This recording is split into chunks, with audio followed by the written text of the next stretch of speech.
Nairobi is also looking amazing. But they una kuja to the big city, you can continue with the vibes of 104.5 vibes. That's the frequency rather, 98.7 in Mombasa.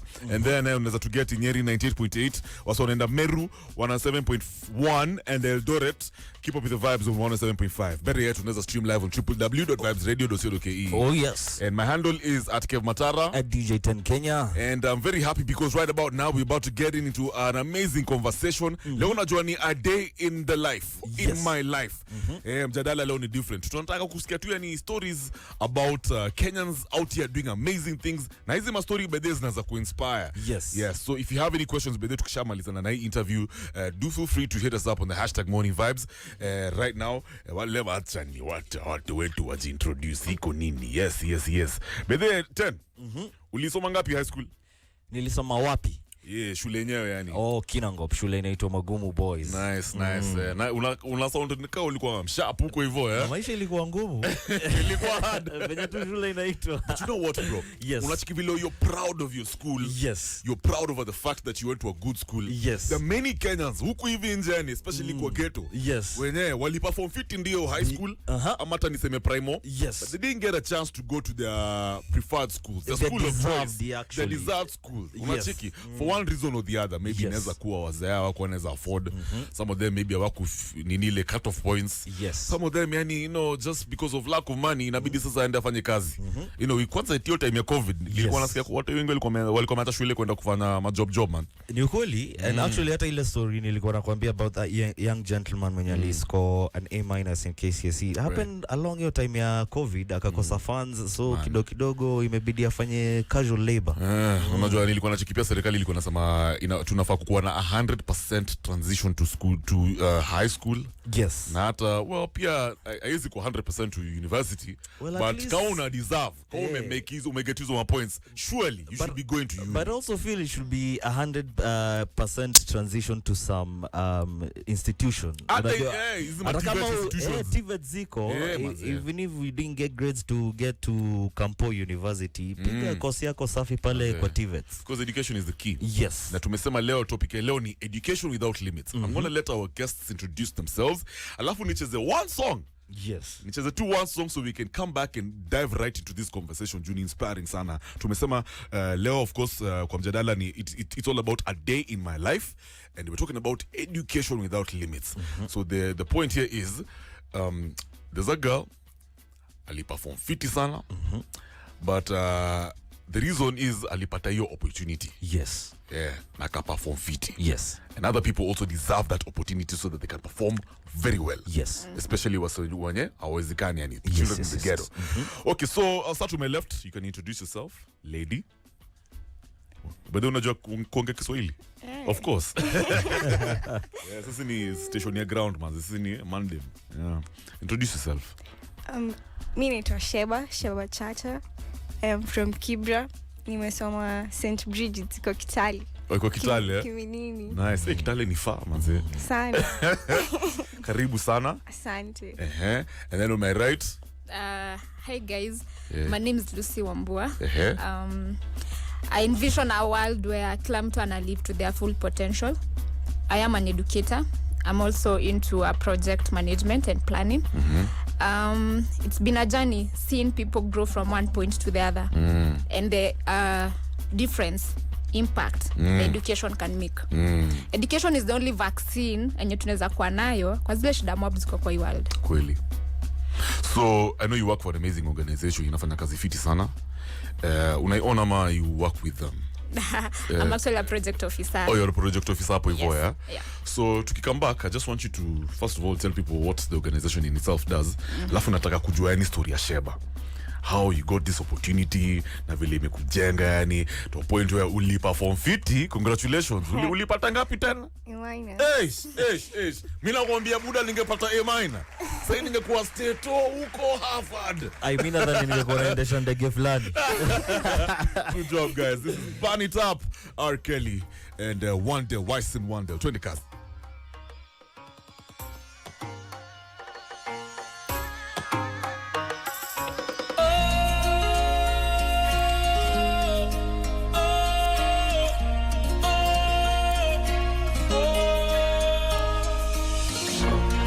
Burn it up.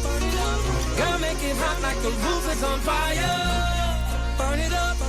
Girl, the way you dance, you are my one desire. Come on. So hot you're on fire. So hot you're on fire. So hot you're on fire. So hot you're on fire. So hot you're on fire. So hot you're on fire. So hot you're on fire. When you roll it, I can't control it. And when you throw it, it's hard to catch it. And when you shake it, I pray you don't break it. And when you drop it, girl, I cannot take it. Something about the way you move. Hey, sweat is dripping all over you. Hey, the way you let the beat take over you. Hey, baby, don't stop, keep it going, make it hot. Hey, the way you put your back in motion, mama. Oh, I love the way you're freaking it, mama. You got me coming out of VIP, mama. 'Cause you look like the girl in my dreams, mama. I step up in the club, first thing I see is you freaking it. Your eyes and body language tells me you won't need to hit it. Well, I say, girl, back that thing up to me. Closer, oh, a little closer. Work it, come on and shake it on me now. Work it, come on and work it on me now. Work it, girl, it's getting heated now. Work it, it's time to put this club on fire now. Burn it up, come on, girl, make it hot like the roof is on fire. Burn it up, girl, the way you dance, you are my one desire. Burn it up, girl, I don't care if the whole place burn down. Burn it up, burn it up, burn it up. Calor, sudora, bailando reggaetón. Calor, sudora, sigue bailando y no pare. Calor, sudora, bailando reggaetón. Calor, sudora, pide más, pégate y dale. Sienta mi fuego, muchacha, dale guaracha, tembleque pa' que tiemblen las cachas. Cristal y Don Periñón y se emborracha. Me encanta su facha, le tira y no se agacha. Rompa el suelo, más melo, el dúo de la historia con Arceli en un duelo. Velo, como la gata con mi reggaetón se suelta el pelo. W Arceli, Luni, Susan, Nelly, Yandel con el frial, el Don Perry. Yo con los sacos y la hoja de blueberry, tanto ready. Cula pa' que te sude la cherry. Looney Tunes. Burn it up, come on, girl, make it hot like the roof is on fire. Burn it up, girl, the way you dance, you are my one desire. Burn it up, girl, I don't care if the whole place burn down. Burn it up, burn it up, burn it up. Come on. Calor, sudora, bailando reggaetón. Calor, sudora, sigue bailando y no pare. Calor, sudora, bailando reggaetón. Calor, sudora, pide más, quiere más, pégate y dale. Yep. Burn it up at Kelly 104.5 Vibes Radio. 26 minutes after 8. I hope muko fiti. This is the Morning Vibes, hashtag Morning Vibes with Kev Mataro, Tada the Beast. Reggae Master DJ 10 Kenya. Yes, and of course the hashtag is Morning Vibes. By the way, unaweza dende hiyo hashtag and share with us your comments, maswali kama uko nazo. We're going to give you a chance to call us by the way. Ikifika your time, ushajua number ni 0719012700. Pia you can stream live on our Facebook, tuko hapo hivyo kwa YouTube, as well as the website www.vibesradio.co.ke. Right now though, unajua kabla hata ni tuingie kwa hii conversation, the thing about education is that it can literally change a whole generation's future. Ni kweli? Hii Kenya bana, if you're going to be productive Yes. in future, lazima yani kukuwe na 100% transition, Yes. especially to high school, na like you said earlier, university, TVET institutions, polytechnics, nini. Education is what we're left with. Equip ourselves with education, man. Exactly. And so now, kwa hii conversation, I'd like to introduce our guest, and then she'll just tell you about her story, how she was so fortunate to get an opportunity. Kwanza juu ametoka kwa ghetto, amepata opportunity fiti yani, na aliperform poa sana high school, and because of that, clearly, her future looks very bright. And we feel, hapa hivi, myself and Ten and everyone, na tuwepo feel, yes, that kusema ukweli watoi wana deserve your chance ya ku live out their full potential. Kabisa. Ama vipi bro? Once again, karibu sana Sheba. Of course, I can see you're here with Lucy. Looking bright. Lucy, niko sure umebambika sana yani when you're looking at Sheba, ameperform fiti. Reaction ilikuwa ngaje by the way? I was so excited. Yeah. Actually, I was the first one to call the parents Yeah. to congratulate her. Yeah. Then I later called her to the office Yeah. to have that catch-up moment. Yeah. Congratulations Unajua unaweza mix messages. na Kiswahili by the way. Yes. Tukua di Garissa huko. Yeah, so after that note tukaongea na Carol Meja, the communications manager. Then we were able to highlight story yake. Yeah. So it's from then tumefika hapa. So kabla useme story ya organization yenu, what it does, ni nini and your success stories, let me ask you something, Sheba. Life imekwaje Kibich? Ulizaliwa huko hivyo? Were you raised all your life in Kibera? Yes. Take me back to day one. Primo ulienda wapi? Primo. Nilisoma shule inaitwa Ayani Primary. Si mbali na home. Tuseme kitu kama 3 minutes nimefika shule. So nizamka. Niko naamka 5 asubuhi. Nisome. Alafu ikifika 5:45 nioge usafi. Alafu niende shule 6. Nifike huko tusome kidogo tukingoja walimu. So prep ilikuwa inaanza saa ngapi? Primary hakuna preps. So okay, now here's the thing. C.S. Machogo amesema anadai hiyo story ya prep itolewe. Anasema inapatia watu stress. Hiyo mambo ya kwenda shule mapema ilikuwa na kustress. Sasa zingine unajua sasa mimi kwetu ni karibu na shule Okay, yeah, stuff. yeah. Lakini kuna mtu anatoka mbali. So anafaa kuamka sema kama yeye amke asubuhi kusoma kama mimi. Juu primary I was a day scholar. Sasa si lazima uamke mapema usome. Unaweza amua unaamka 6. Ukiamua utembee ufike shule by juu. Ikifika 6:45 juu uko shule, unafaa kuwa shule by 6:45. Ndio ukichelewa unaokota takataka. Ilikuwa kama punishment.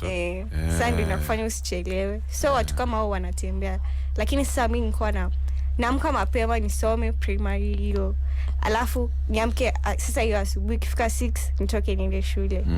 Alafu home mlikuwa ngapi ma siblings hivi? Tulikuwa ngapi? Ama mko ngapi? Kwetu tuko watoto 4 na wazazi. But at that time tulikuwa na sister mamangu, so tulikuwa tunaishi na yeye. So tulikuwa watu ngapi? Tulikuwa 7. Na life ilikuwa ngaje hiyo time when you're growing up primo, you know, were you, what's the word I'm looking for, were you comfortable ama ilikuwa hustle sana? Sasa mimi babangu alikuwa class teacher. What? Oh, nice. Ulipata ma favors? Sasa babangu alikuwa class teacher kutoka class 6. Actually niliingia shule pre-unit. Sasa mimi nilikuwa najua tu babangu kwa shule he's a senior teacher huko. Sasa kufika class 6 akakuwa class teacher wangu na nimekuwa class prefect all along. Sasa ikafika mahali you're like watu wanataka kwa friend yako sana juu anajua kila mwalimu akija class Sheba wanataka kuwa friendly na wewe. So like uko naita teacher's favorite and then you're like wow. But ilikuwa tu hapo, so you know uwezi kuwa tu na friends wengi na friends kidogo, and unafaa kuwa when ni class prefect unafaa kuperform vizuri. Babako ni class prefect. Babako ni mwalimu, so marafiki zangu walikuwa nasema tumeleta familia shuleni. Baba ni class teacher, mtoto ni class prefect, so wanasaidiana hapo. So ilikuwa it was fun, lakini bado you have to study juu nilikuwa nataka nikifika class 8 nikifanya K.C.S.E nipate 350 and above juu hiyo ndo max itanisaidia kupata scholarship kwenda high school juu hiyo ndo kitu nilikuwa natamani nikiwa primary kupata scholarship ya kwenda high school. Yeah. I mean kutoka primary ulikuwa na hizo goals za kupata scholarship juu ulikuwa unasema yani you deserve the best education. So ndio ikafika class 8 things babangu alikuwa anataka kunitoa darasa yake anipeleke kwa darasa ya mwenye ako strict sana, ndio at least maybe alikuwa nadhani nitapita zaidi or something. Sasa ndio nililia akiwa. And what about outside of school? Life ilikuwa ngaje? Life Your time. It was hectic. Unajua ukitoka shule unafaa kwenda kuchota maji, unafaa ku make sure umeangalia leo tumeoda mboga tukule, tunaoda mboga. Na weekends you have to make time for your studies juu unafaa kwenda church, unafaa kurudi home, na mali huko si place tunaweza sema inakupa ile safe space ya kusoma.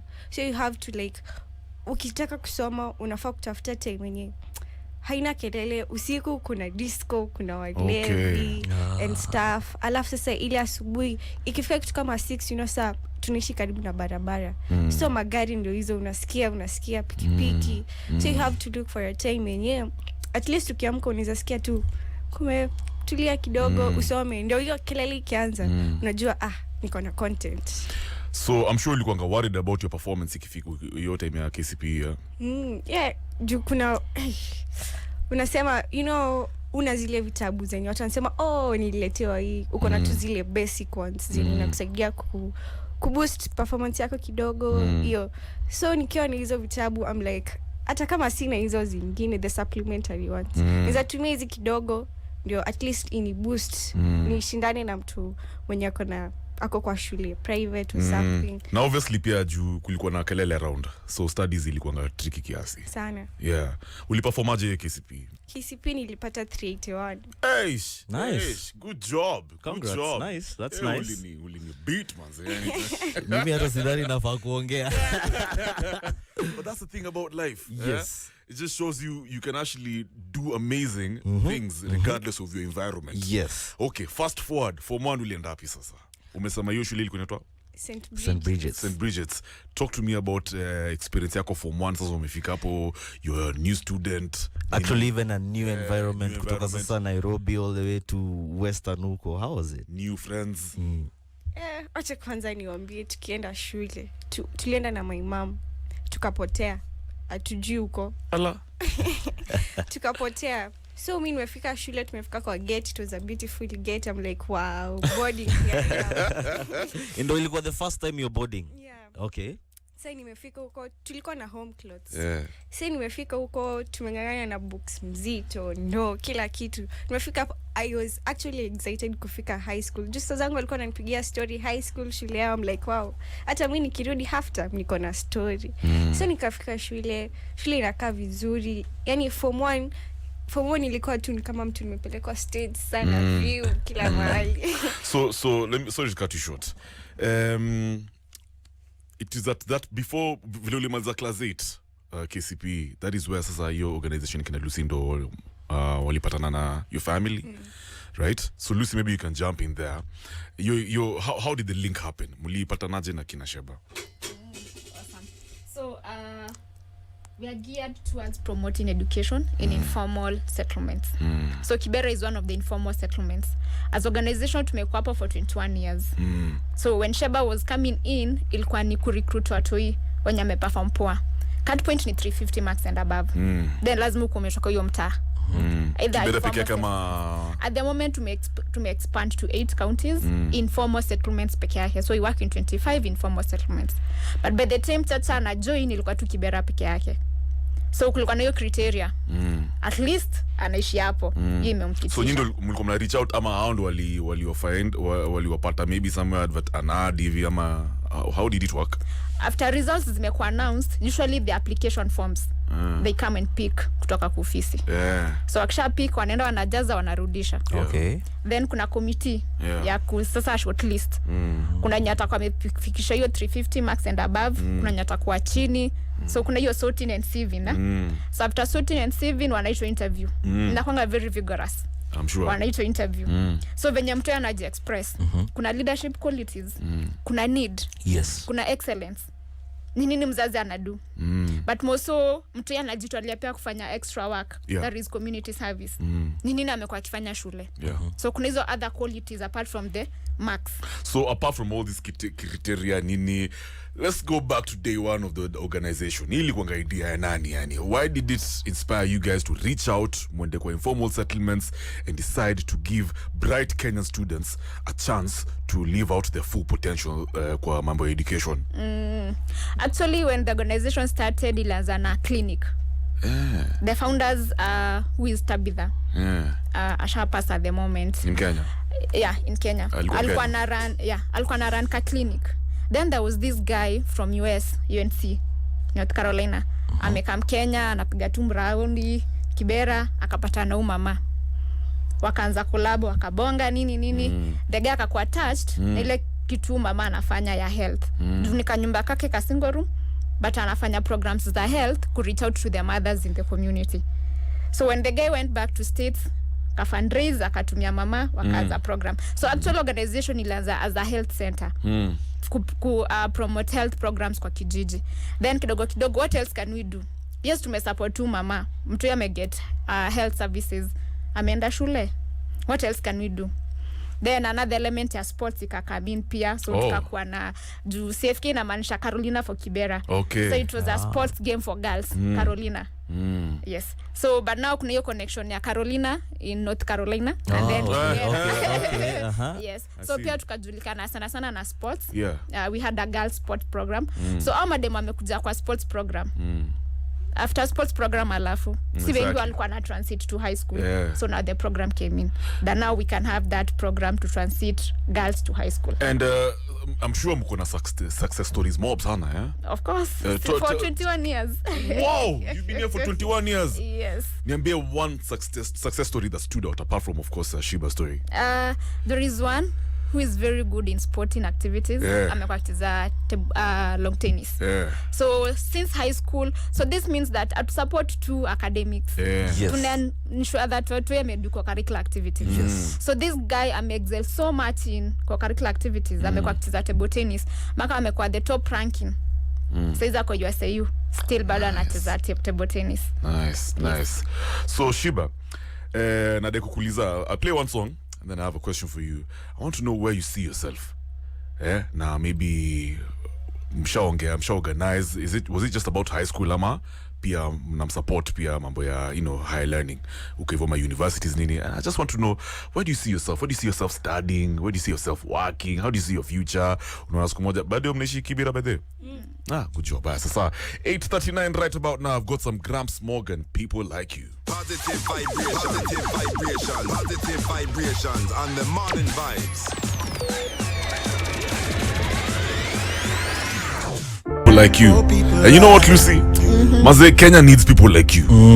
Maze, yani tunataka more Kenyans doing amazing things for society. We need more inspiring stories like this. See mambo ya front page kila mara siasa. Nani anapigana na nani? You know. And so back to Sheba. By the way, guys, hapa hivi tuko kwa a day in my life kwa mjadala kwa public opinion. We're just talking about education without limits. Kusema kweli mali tumefika saa hii. Yes. As Kenyans, tunasema every child cannot be left behind. Liverpool also manganini by this story. Liverpool you never walk alone. You never walk alone. Every child should not walk alone. Yes. Every child deserves an opportunity to live out their full potential. Hata kama ni kwa maneno ya sports. Yes. Hata kama ni arts, mambo ya kuimba nini. Yes. And so Sheba, let me ask you. By the way, nilikuuliza where do you see yourself? Maybe kituka campo. After campus, First of all, unaona ukistudy nini? Umesha select course yako una prefer kusoma nini? Software engineering. Hey. Nice. Heavyweights. Hii hapa ni so you are a scientist basically. Una prefer ma sciences. That's good. STEM subjects zinakuanga fiti sana, especially for Magaldem. Yes. I think that's the best way for us to get our girls doing important things in society, creating things. Yuko poa sana, especially also when it comes to career opportunities. Some of the best courses. Wenge kwa hizo ma research avenues nini wasaidia, girls are very smart by the so giving them an opportunity to study STEM subjects. Yes. Tunaweza chikiwa kifanya amazing things kwa society. Kabisa. And so umesha select a specific university. Have you identified where you want to go? Your process imekuaje? Nime apply scholarship USIU and for now labda sa USA maju. Gari ndo choice yako ya kwanza? Maju. Stato, interesting. Why America? Ningependa kwenda Browns. Brown University. You know how many legends wamesoma Brown? I know. Kina Didi. Quite some. It's I believe names, it's a top uni bana. Nice. So mbona Stato exactly? Why not UK ama maybe South Africa? Sijui ina feel too like ni kama it will be a dream come true. I mean it's every person's dream kwenda USA. Na pia juu friends wangu wa high school wengine wako huko. So yes. You believe in the American dream? Unaona maybe siku moja utasettle huko hivyo, start a career there, maybe hata ulete mafolks wako, other siblings wakuje waende na West to. Kabisa. So Lucy, how does it work now? Utamsaidia pia hiyo ma selection processes, help her get into one of those schools with this with scholarship. How does it work? Where do you guys come in kwa hiyo mambo ya higher learning? Actually after maliza high school tuko na post high school program, tunafanya leadership skills training, so it take them through 3-month training. So tuna help ku identify courses good enough tata anajijua, kuna nyabada wajijui wajua tukafanya nini. So tuna take through that process, then wana apply for universities through KUPS online portal. Times inakuanga challenging but at least wanakuanga able to manage.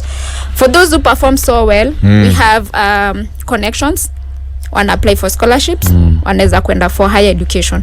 Yes. Na for example, hopefully Lucy, Thiba pate your opportunity ya ku study stato, you also follow the whole process through, mna make sure ako fiti pale hivyo, make sure boys don't take advantage of her, mentorship nini, how does it work? Yes, we actually make a follow up because we also have alumni engagement forum whereby onyesha maliza they come back and give to the society. Okay. And so it's through that forum we're able to follow up to watuka kina Chacha and the rest.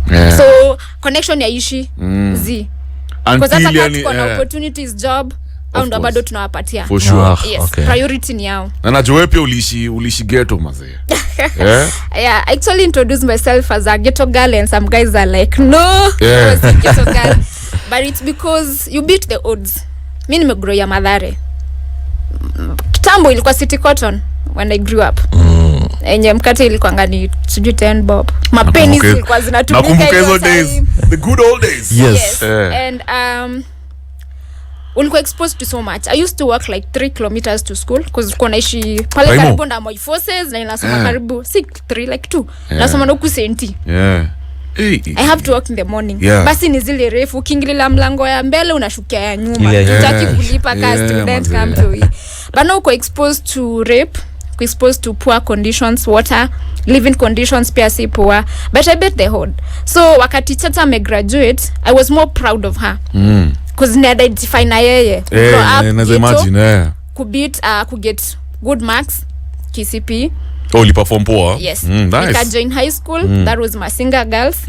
After high school, nika come back, who give to the community. Let me ask you something, Lucy. Is it usually hard for, excuse me, can I sound ignorant? Is it hard for kids when you wako kwa ghetto ku perform poor generally? Ama uko anga inspired au pushing it to the limits, anasema nataka kutoka ghetto siku moja, and that's why that make sure ni perform fiti. Ama how is it, baby? As I imagine. Because unapata in an informal settlements, I'll give an example like Mathare. Kuna 3 public primary schools. It's only in public school mali unaweza access free teachers. Maybe kunaweza kuwa na food program. So si wengine tutaenda wapi? Non-formal schools. Governor support non-formal schools kweli. Na kaa iko kuna time waleta free primary education of course, but irich kwa watu wote. So sisi wenye tuko kwa hizi non-formal, you have to work extra hard. Because hata KCPE results zikitoka, priority na kina nani? Public schools. Private schools si sana. So like you have to push. Growing up in a ghetto. Lazima push. Lazima upush. Na nikushua my parents, my folks will encourage watu hiyo push. Because that's the only way out. Education. Yes, as I said, education is the only vaccine. Manze. Bana unapata kuna mapara wajali. Ala, unamaanisha? Parental engagement haiko kwa hizi communities. Paru amke asubuhi wewe uende shule ukose kwenda, it's up to you. You maybe pia paru na hustle. Ama may give up in life. Asha give up akona issues zake. Maybe ni single parent. Was it always your dream to give back to society by kutoa kutoka kwa ghetto, giving them a good access to education? Yes, it was a dream. Kutoka ukwe mtoi wewe. Kutoka nikwe mtoi because I was in the child rights club. Tulikuwa na child life trust, by then hiyo ndio ilikuwa inasikika. And I will do so much of child right programs when I was still very young. Kuna msema post hapa hivi by their question. Anasema hii program is it just about the girl child? Actually no. I'm a very big champion for the boy child. Because I'm empowered as a young lady. Ilifika time una meet machali campus sasa nifanya actually my masters. Tunapiga story naambia na share now story yangu. Kuna tu wala na keep off. Because wanaona tuwezi kwa the same level now. Feel intimidated. Of course. Sitaeka hivyo. thank God imetoka kwako. But ilikuwa hivyo. Na imekuwa challenge at times to get conversation na boy child. Kwa nini? Cause wana feel gacha tuko more empowered than the boy child. Yes. Na society iko hivyo. So where is the boy child? So for me, I'm a very great champion. Actually, in our program, the sponsorship programs, we have 7 students. More are boys than the girls. Because they want a champion for their boy child. Let me ask you, are there other organizations pia wanafanya programs kama hizi in the informal settlements? Ama you guys are one of the only ones? Like in Kibera, Yeah. Kibera imejaa organizations doing scholarships and supporting other programs in the community. Lazima to a big up, which is good, isn't it? Yes. Yeah. It's awesome because Yeah. you know, the funny thing is, I work in the media, and I'm very happy about this show, Morning Vibes, because we, on Thursdays, we usually highlight stories of Kenyans doing amazing things. Wanafanya vitu poa kwa ground, right? But you know, it's almost as if Wakenya wajui kuna Wakenya wengine wazuri wanafanya vitu poa kwa ground. Yeah. You know, and to me, I'm so amazed. Nikichiki story ya Thiba here. Nimesema Sheba, sorry, yeah. You know, what are the chances that Sheba ali access your organization? What's the name of your organization? CFK Africa. CFK Africa. If it was not for CFK Africa, Yes. Sheba, would we be talking about a A-? No. Ama maybe ungepata ka B, because obviously you're also smart naturally, but they helped you in one way or the other. They encouraged you, motivated you, mentorship. We had actually kwa hiyo photo. Hiyo ilikuwa session ya goal setting. Yes. Unaambiwa your short term goal, your long term goal. Like hii mwaka or last year September before 23rd term tulikuwa na goal setting session. Unafaa kuset yani ile short term goal yenye unataka kuachieve, your long term goal, your end of year goal, and then your next year goal. Actually saizi nikiangalia the session that we went through with Lucy, ni kwa hizo unajua unaambiwa maana ya goal. Actually unaulizwa what's a goal apart from ile ya football definitely, and then unaambiwa yani unaelezewa, and then you're like wow. So kitu sana nataka kufanya. Actually through your goal setting session nilifanya after nimepata results. Lucy akanikumbusha, and then I'm like it's actually working. It was part of your goals. Yes. Yeah, it's actually true. Let me tell you, kuandika goals is not even about young children or whatever. It's not about just students in life. Even watu wanafanya job nini, unafaa kuandika your short term goals, mid term goals. Yeah. Yes, kabisa. You have goals, bro. I do. Nice. Even me, man. Yeah. Although inakuanga tricky to keep up. Let me ask you, Lucy. Yes. Sheba. Do you also plan to give back to the society once you're done with your studies? Umepata ka job maybe in future, same as Lucy, what Lucy is doing now? Yeah, it's part of their programs. Tumepata mentorship program, and kwa zile vitu wanafanya hata mimi na feel kama wao wamejitolea that time, resources kutusaidia sisi pia si itafika tu mahali. Mimi kwanza ningependa kuwork na CFK ikifika mahali so that you can support Kibera grow, like kukuwe na huko kuna brilliant minds. Juu kama my friends walikuwa tunaenda nao library pia wamepita, so like nikipata kazi mzuri. Are there some of your friends who were so brilliant but they just didn't get the opportunity to further their education? Ukasema, man, it's so unfortunate. Do you have one of those stories? Yeah, actually juzi a friend of mine alikuja kwetu na mtoto wake, na ni mtoto tumesoma naye primary, alikuwa Ngara. So I was like wow. Sasa and then she was kind of disappointed. Juu anasema maybe kama angekuwa na mtoto labda angekuwa na, so like it's quite challenging to grow up huko juu kama wazazi wake wako ushago anaishi na kazi unuku. Wow. Watu mtaani, unajua tu mtaani ukipita mtu wa bodako hapo kuna mtu amekaa hapo, vijana wako kwa group, so they are like wow, umepita sasa wanataka kukuhanda wakutafute and stuff. So I felt bad juu ni friend yangu, I mean saizi yako na mtoto, mimi ndio hii kama I'm celebrating, najua tu kuna some of my friends hawajafika mahali niko, and I'm grateful for that. Yeah. Lucy, by the quick one. In a situation like that, young girl maybe imepata ball but alikuwa na perform poa, how do you handle it? We've had such cases. And if the girl ako willing kurudi shule, why not? Okay. If there is someone to take care of the baby, rudi shule and soma. What and about, they perform so well. Yeah, what about actually bado kuna two challenges, kuna tu wale wataacha, yeah. But kuna wale wana make it. Na wenye labda walikuwa sick even after performing well KCP, maybe alipata sasa kitu ka HIV. We still work with them. Yeah. Because pia tuko na clinic. Yeah. Yeah. Na hata wasi wako hooked up on drugs pia, you still work with them and get them cleaned up nini. Yeah. Good job maze. Wasi CFK, you guys are doing amazing maze. Yeah. Because actually tumesupport over 2,000 students. What? From That is a- awesome. That is awesome. Yes. And transition rate ya from high school to Yeah. university ni 76.5%. Maze, Nice. you big up. Dog, Awesome you stuff. guys need to buy for you some cake and orders or something. Hiyo ni noma. Yeah, maze, na feel fit yani. Congratulations for the good job you're doing. God bless you yani. Yeah, I didn't want this to sound like some marketing gig. Yeah, no. we're just sharing a program. Yes. And sharing information about Kenyans doing amazing things on the ground. Na I hope hii story imekubamba na imekuinspire. Get out there in your community in one way or the other. Saidiana manze. Yeah. Kama uko na ma balls nini, uko na ma skills that you know, wafundisha watu hizo ma skills. Yes. And if people want to reach out to you, CFK, to you Lucy maybe, how do they go about that? Wanaweza kupata wapi? Tuko na offices Gong Road, Silkwood. Kuna offices zingine Kibera, Binti Pamoja Center. Okay, na contact Yes. maybe social media?